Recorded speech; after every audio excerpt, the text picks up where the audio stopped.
నంద్యాల జిల్లాలో సరికొత్త మోసాలు వెలుగులోకి వచ్చాయి. అతి తక్కువ వడ్డీతో లోన్లు ఇస్తామంటూ కేటుగాళ్లు పేదవాళ్ల దగ్గర నుండి కోట్లు కొల్లగొట్టారు. లోన్ రూపంలో గ్రైండర్లు ఇచ్చి ఒక్కొక్కరి దగ్గర నుండి 5,000 వసూలు చేశారు. డబ్బులు వసూలు చేసుకున్న వారు పరారవడంతో బాధితులు పోలీసులను ఆశ్రయించారు. తమకు న్యాయం చేయాలంటూ లబోదీబం అంటున్నారు.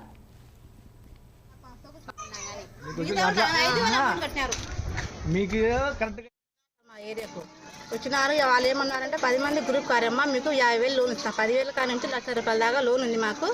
దాంట్లో ఇన్సూరెన్స్ 2,000 పోతుందమ్మా, మీకు ఒక వస్తు ఇస్తామన్నారు.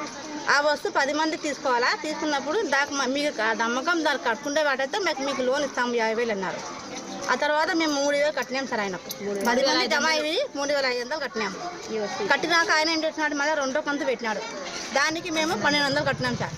10 మంది గ్రూప్ అయినాము. మా ఊళ్ళు సంతకాలు పెట్టిస్తున్నారు, ఒక బాండ్ ఇచ్చినారు.